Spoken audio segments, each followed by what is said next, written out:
रुकिए, इससे पहले कि आप कोई लॉयर हायर करें, इससे पहले कि आप कोर्ट में कोई डॉक्यूमेंट साइन करें या फिर गुस्से में कोई गलत स्टेप ले लें, इस वीडियो को एंड तक जरूर देखिए। पता है इंडिया में मैक्सिमम मैट्रिमोनियल डिस्प्यूट्स कौन जीतता है? वो जिसके पास एक बेटर स्ट्रैटेजी होती है। आज इस वीडियो में मैं आपको ऐसी सीक्रेट प्लेबुक देने वाली हूँ जो बड़े बड़े लॉयर्स लाखों रुपए लेकर भी नहीं बताते। मैं आपको सिखाऊंगी कि कैसे आप अपना बैंक अकाउंट, अपनी रेपुटेशन और अपने बच्चे, इन तीनों को इस सिस्टम से बचा सकते हैं। आज मैं आपको विक्टिम से स्ट्रैटेजिस्ट बनाऊंगी। अगर आपको भी इस लीगल सर्कस से बाहर आना है तो एक सेकंड के लिए भी स्क्रीन से मत हटना। हेलो, दिस इज एडवोकेट शिखा अग्रवाल और आप देख रहे हैं लीगल पंचायत। तो चलिए शुरू करते हैं हमारी आज की master class. All the issues related to matrimonial disputes will be covered in this. सबसे पहली बात, मैट्रिमोनियल डिस्प्यूट्स में इमोशन इज योर एनिमी। अगर आप गुस्सा करेंगे तो आप गलती करेंगे, अगर आप रोएंगे तो आप कमजोर दिखेंगे। फॉर हस्बैंड्स, अगर आपकी वाइफ आपको धमकी दे कि मैं तुम्हारे पूरे परिवार को जेल भिजवा दूंगी, तो गुस्से में आकर उन्हें घर से बाहर मत निकाल देना, क्योंकि अगर आपने ऐसा किया तो लॉ की नजर में उसे कहते हैं कंस्ट्रक्टिव डिसर्शन। और अगर आपने उन्हें घर से बाहर निकाला तो आप उन्हें एक सॉलिड ग्राउंड दे देंगे मेंटेनेंस और 498A फाइल करने का। फॉर वाइफ्स, अगर आपके साथ क्रुएलिटी हो रही है तो चुप रहना बंद कीजिए, लेकिन चिल्लाना भी बंद कीजिए। लॉ एविडेंस मांगता है। आपको अपने घर में एक सीक्रेट लीगल फाइल बनानी होगी। इस फाइल में क्या होगा अगले सेगमेंट में देखिए। अब बात करते हैं सबसे बोरिंग लेकिन सबसे इम्पोर्टेंट काम की, डॉक्यूमेंट कलेक्शन। कोर्ट में जब मेंटेनेंस की बारी आएगी तो दोनों साइड झूठ बोलेंगी। हस्बैंड बोलेगा मैं बेरोजगार हूँ, वाइफ बोलेगी मुझे कुछ नहीं आता। फॉर हस्बैंड्स, वाइफ की हर वो डिग्री, हर वो सर्टिफिकेट ढूंढिए जिससे प्रूव हो कि वो क्वालिफाइड है। उनके बैंक स्टेटमेंट की कॉपी निकाल लीजिए अगर जॉइंट अकाउंट है तो। अगर सोशल मीडिया पर उनके कोई भी इन्फ्लुएंसर वर्क तो कुछ भी है तो उसकी स्क्रीनशॉट ले लीजिए। फॉर वाइफ्स, हस्बैंड की सैलरी स्लिप, उनकी प्रॉपर्टी के कागज या उनकी इंश्योरेंस पॉलिसी, इन सब के रिकॉर्ड जमा कीजिए। अगर उनके नाम पर कोई कार है तो उसका आरसी नंबर सेव कर लीजिए। आपके WhatsApp messages, emails, call recordings, ये सब इलेक्ट्रॉनिक एविडेंसेस हैं, इनको संभाल कर रखिए। कैसे करना है? अगर कोई भी अब्यूजिव मैसेज आए तो सिर्फ उसका स्क्रीनशॉट मत लीजिए, उसको क्लाउड पर एक्सपोर्ट कीजिए और हो पाए तो अपना ओरिजिनल डिवाइस को संभाल कर रखिए, क्योंकि अगर डिवाइस चेंज हुआ तो एविडेंस की वैल्यू खत्म हो जाती है। सुप्रीम कोर्ट में दीप्ति कपूर वर्सेस कुणाल शर्मा में ये कहा है कि प्रिवेसी से ऊपर ट्रुथ है, तो अगर अपनी सेफ्टी के लिए रिकॉर्डिंग करनी पड़े तो पीछे मत हटिए। लड़ाई शुरू करने से पहले एग्जिट रूट पता होना जरूरी है। इंडिया में सबसे बड़ा झूठ ज्वेलरी रिकवरी पर बोला जाता है। फॉर हस्बैंड्स, अगर वाइफ घर छोड़कर जा रही है तो कोशिश करें कि एक न्यूट्रल विटनेस जैसे कि कोई पड़ोसी या सिक्योरिटी गार्ड के सामने उनको सामान लेके जाने दे, और हो पाए तो उनकी सामान ले जाते हुए एक वीडियो जरूर बना लें और उनसे एक रिसिप्ट साइन करवा लें जिसमें लिखा हो कि मैं अपनी मर्जी से अपना सारा स्त्री धन और जेवर लेकर जा रही हूँ। टू वाइफ्स, अगर आपको घर से निकाला जा रहा है तो तुरंत 112 नेशनल हेल्पलाइन पर कॉल कीजिए। पुलिस आएगी, एंट्री होगी और यही एंट्री सबसे बड़ा प्रूफ होगी कि आपने घर छोड़ा नहीं है, आपको घर से निकाला गया है। अगर आप कोर्ट नहीं जाना चाहते लेकिन डर लग रहा है तो लोकल पुलिस स्टेशन में जाकर एक इंटीमेशन लेटर दे दीजिए। ये एफआईआर नहीं बनता, ये सिर्फ एक रिकॉर्ड बनता है कि हमारे बीच ये विवाद चल रहा है। इसे लॉयर्स की लैंग्वेज में प्रीएम्प्टिव स्ट्राइक कहते हैं। तो चैप्टर 1 का निचोड़ क्या है? Don't react, just record. अगर आपने ये 30-40 दिन का एविडेंस कलेक्शन भी सही से कर लिया ना तो 50% केस आप ऑलरेडी जीत चुके हो। लेकिन असली तूफान तब आता है जब पुलिस इन्वॉल्व होती है। अगले चैप्टर में हम ऐसे ब्रह्मास्त्र की बात करेंगे जिससे सभी डरते हैं, 498। अब हम उस मोड पर आ गए हैं जहां पर मैक्सिमम लोग टूट जाते हैं। सेक्शन 498A आईपीसी, भारतीय न्याय संहिता का 85 और 86। इस सेक्शन को विमेन एम्पावरमेंट के लिए बनाया गया था, लेकिन आजकल ये लीगल हथियार की तरह इस्तेमाल होता है। जब एक एफआईआर लिखी जाती है तो उसमें सिर्फ पति का नाम नहीं होता, उसमें 80 साल की दादी, दूर बैठी कोई बहन, कोई दूर का चाचा, पूरे खानदान का नाम लिख दिया जाता है। ये cognizable and non bailable offence है, यानी कि इसमें पुलिस बिना वारंट के अरेस्ट भी कर सकती है और थाने से बेल नहीं मिलेगी। लेकिन घबराइए मत, सुप्रीम कोर्ट ने इस शेर के दांत तोड़ दिए हैं। आज मैं आपको वो सेक्शंस बताऊंगी जो इस केस में बहुत काम आएगा। अगर एफआईआर दर्ज हो गई है तो सबसे पहले Anish Kumar versus state of Bihar का जजमेंट अपने फोन में सेव कर लो। सुप्रीम कोर्ट ने कहा है कि जिन केसेस की पनिशमेंट 7 साल से कम है इस केस में 3 साल है। उस केस में पुलिस डायरेक्टली अरेस्ट नहीं करेगी, उन्हें पहले एक मैंडेटरी नोटिस भेजना होगा। अगर आपको ये नोटिस मिले तो तुरंत थाने मत भागिए, अपने लॉयर से एक रिप्लाई तैयार करवाइए। पुलिस आपको 10-12 क्वेश्चंस की एक लिस्ट देगी। अगर आप उन सभी सवालों के जवाब सही दे देते हैं और इन्वेस्टिगेशन में कोऑपरेट करते हैं तो पुलिस आपको अरेस्ट नहीं कर सकती। और अगर इस इन्वेस्टिगेशन के दौरान इन्वेस्टिगेटिंग ऑफिसर ये धमकी दे कि पैसे दो वरना अरेस्ट कर लूंगा, तो एसपी या डीएसपी को ईमेल भेज देना। Citing this Anish Kumar guidelines. अब बात करते हैं उन इन लॉज की जिनका केस से कुछ लेना देना ही नहीं है। अक्सर एफआईआर्स में लिखा होता है कि पूरे परिवार ने मुझे ताने दिए, पूरे परिवार ने मुझसे पैसे मांगे।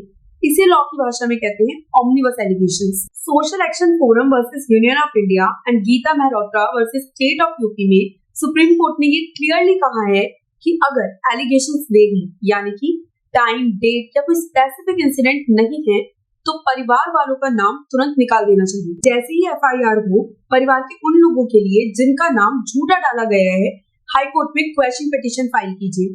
अगर आपके पास प्रूफ है कि वो रिश्तेदार तो उस दिन वहाँ था ही नहीं, हाई कोर्ट पहली हियरिंग पर ही उनके नाम पर स्टे कर देगा। बहुत लोग पूछते हैं मैम कि सीधे एंटीसिपेटरी बेल ले ले। देखिए, अगर वाइफ ने एलिगेशन बहुत सीरियस नेचर के लगाए हैं जैसे अटेम्प्ट टू मर्डर या और कोई भी, तब एंटीसिपेटरी बेल लेना मैंडेटरी है। लेकिन अगर एलिगेशंस जैसे 498A या फिर 406 स्त्री धन जैसे हैं, उस केस में नोटिस ही काफी है। अगर आपकी एरिया की पुलिस करप्ट है या फिर प्रेशर में है तो आप सेशन कोर्ट से एंटीसिपेटरी बेल अप्लाई कर दीजिए। लेकिन हाँ, एक चीज और समझ लीजिए, एंटीसिपेटरी बेल का मतलब ये नहीं है कि केस खत्म हो गया। इसका मतलब सिर्फ ये है कि जब तक केस चलेगा तब तक आप जेल नहीं जाएंगे। ये बेसिकली आपका मेंटल पीस खरीदने का एक तरीका है। 498A के साथ 406 हमेशा जरूर लगता है, criminal breach of trust. Wife हमेशा कहेगी कि मेरा 50 तोला या कोई भी अमाउंट ऑफ सोना इनके पास। पुलिस का फोकस हमेशा रिकवरी पर होगा। फॉर हस्बैंड्स, अगर आपने चैप्टर 1 में जो रिसिप्ट और वीडियो मैंने बताया था वो बनाया था तो वो यहाँ काम आएगा। इन्वेस्टिगेटिंग ऑफिसर को वो दिखाइए और बोलिए कि देखिए वो सारा सामान अपनी मर्जी से लेकर गई है। अगर रिकवरी नहीं होगी तो इन्वेस्टिगेटिंग ऑफिसर चार्जशीट में लिख देगा कि allegations not true. For wives, अगर ज्वेलरी सच में हस्बैंड के पास है तो उसकी लिस्ट मैरिज फोटोज के साथ अटैच कीजिए। बिना फोटोज के गोल्ड रिकवरी को सीरियसली नहीं लेता। एफआईआर होने से पहले मामला जाता है सीएडब्ल्यू सेल या महिला थाने में। ये कोर्ट नहीं, काउंसलिंग सेंटर है। हाँ, आईओ आप पर प्रेशर डालेगी कि या तो साथ रहो या पैसे देकर सेटलमेंट करो। Never settle in pressure. अगर आपको लगता है कि डिमांड्स अनरीजनेबल हैं तो क्लियरली बोल दीजिए हमें ट्रायल फेस करना मंजूर है। याद रखिए, सीएडब्ल्यू सेल की बातें एविडेंस नहीं होती, इसलिए वहां डरकर कोई भी डॉक्यूमेंट साइन मत करना। चैप्टर 2 का सबक 498 से डरना बंद करो, उसे प्रोसेस करना सीखो। आज की डेट में अरेस्ट होना उतना आसान नहीं है जितना मूवीज में दिखाया जाता है। लेकिन जब ये सारे डिस्प्यूट स्टार्ट होते हैं तो एक और अटैक आता है, दैट इज फाइनेंशियल अटैक। अगले चैप्टर में बात करेंगे मेंटेनेंस की।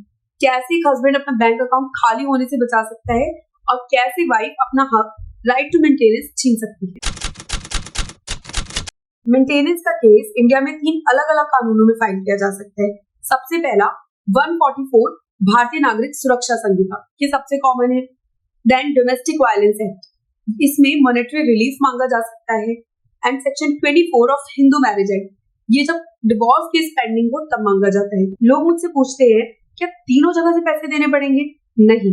सुप्रीम कोर्ट ने रजनीश वर्सेस नेहा 2021 की लैंडमार्क जजमेंट में क्लियरली बता दिया है कि अगर एक जगह मेंटेनेंस मिल रहा है तो दूसरी जगह वो एडजस्ट होगा।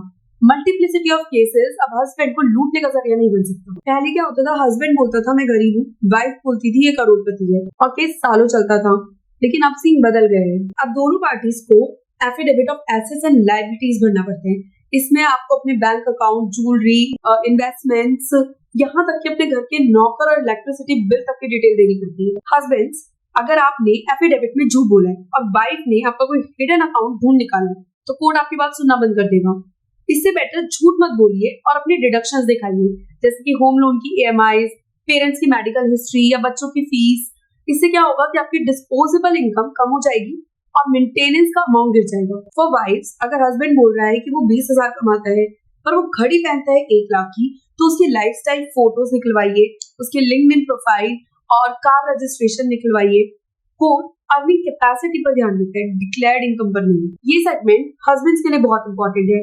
अगर आपकी वाइफ वेल क्वालिफाइड है लेकिन सिर्फ आपको परेशान करने के लिए अपनी इनकम को जीरो दिखा रही है, तो आपको अर्निंग कैपेसिटी का सवाल उठाना है। कोट कीजिए ममता वर्सेस राजेश।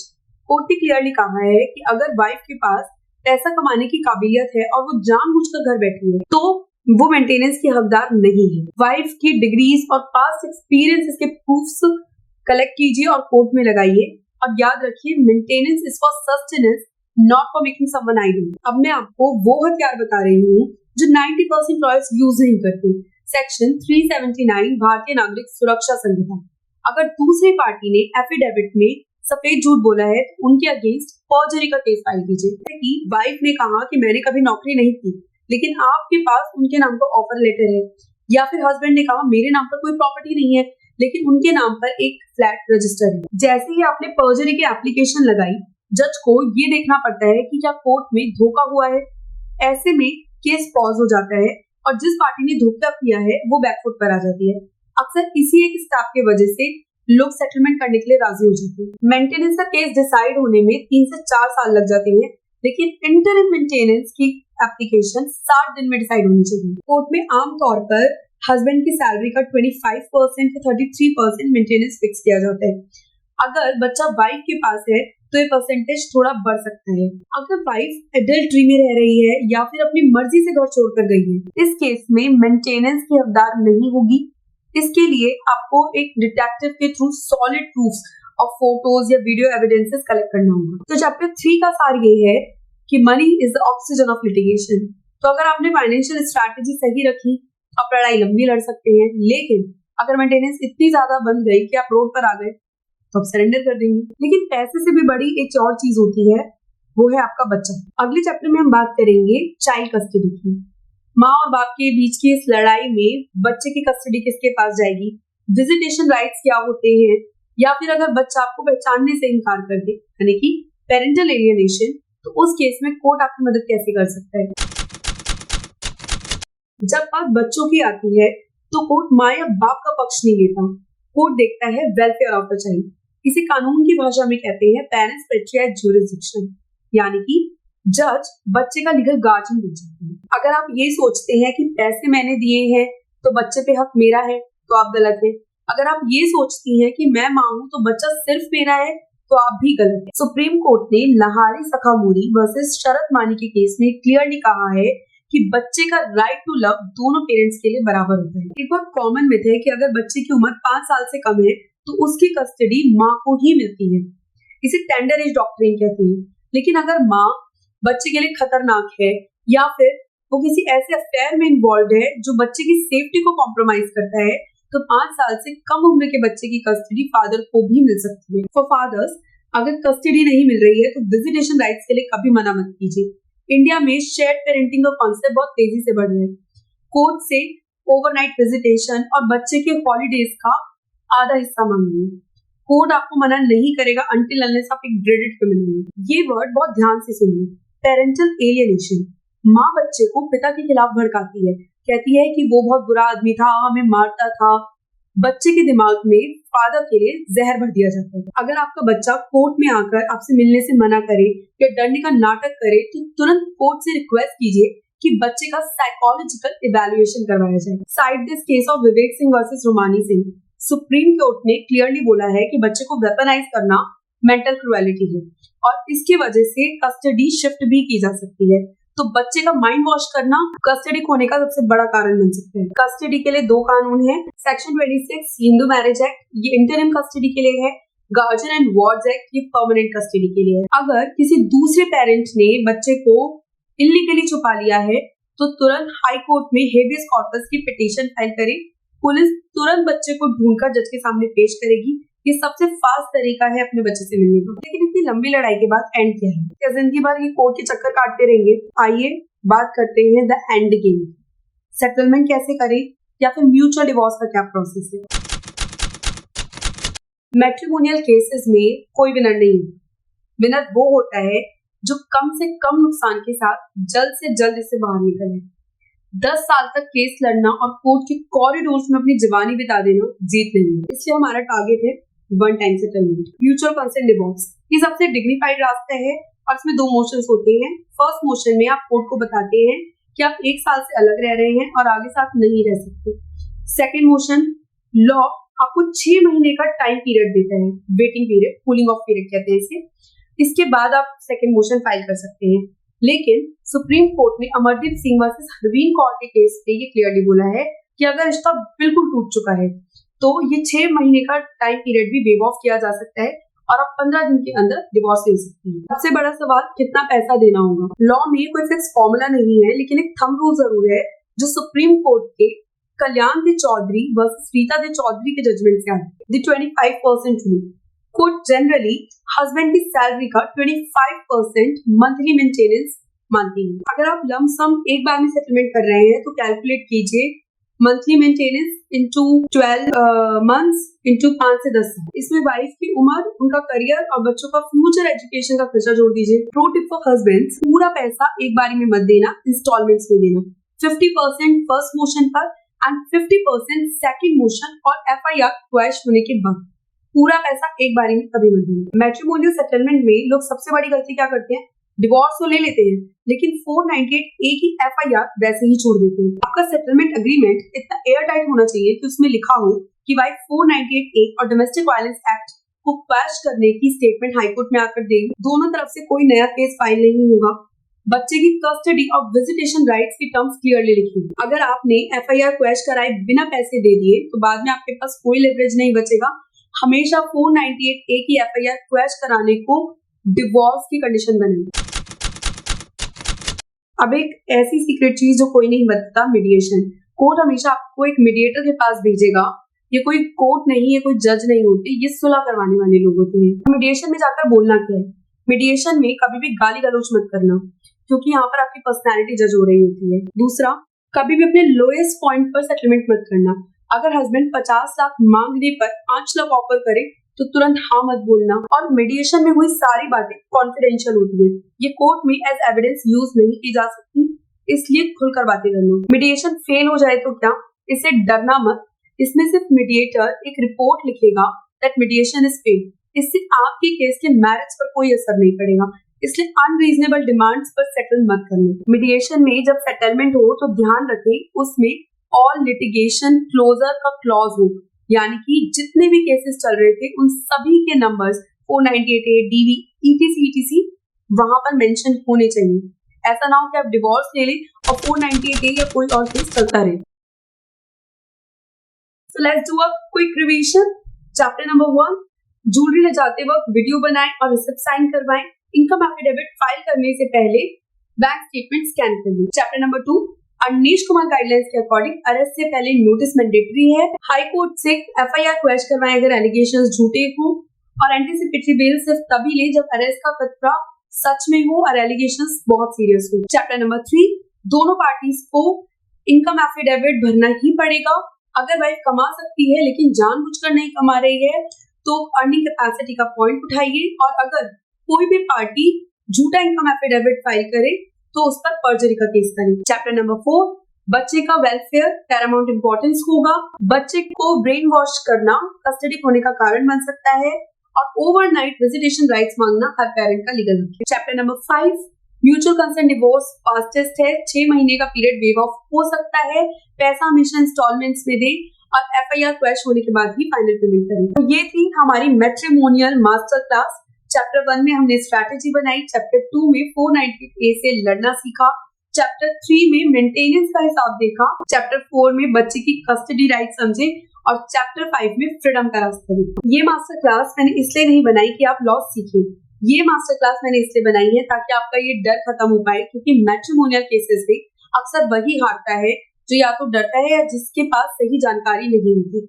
आज मैंने आपको वो सभी इंफॉर्मेशन दी है जो आपको किसी भी लीगल सुनामी से बचा सकते हैं। मेरा लास्ट सजेशन, लॉ को डंडा मत बनाइए, लॉ को ब्रिज बनाइए अपनी नई जिंदगी की तरफ बढ़ने के लिए। गुस्सा शांत कीजिए और लॉजिक से काम लीजिए। लेकिन याद रखिए, कानून हर दिन बदलता है, नए लॉज इंप्लीमेंट हो रहे हैं, तो अगर आप चाहते हैं कि आप अपडेटेड रहें और लीगल सिस्टम में आपको कोई बेवकूफ ना बना पाए, तो नीचे सब्सक्राइब बटन दबाइए और बेल आइकन को ऑन कीजिए। कमेंट में लिखिए आई एम लीगली अवेयर, और अगर आपका कोई भी ऐसा सवाल है जो इस वीडियो में आंसर नहीं हुआ है, कवर नहीं हुआ है, तो कमेंट में उसे लिख दीजिए। मैं पर्सनली हर क्वेश्चन आंसर दूंगी। इस वीडियो को उस दोस्त या रिश्तेदार को जरूर भेजिए जो अभी डिप्रेशन में है या किसी लीगल केस से जूझ रहा है। आपका एक शेयर किसी की जिंदगी और पैसा दोनों बचा सकता है। And for more such legally sound videos keep following legal panchayat.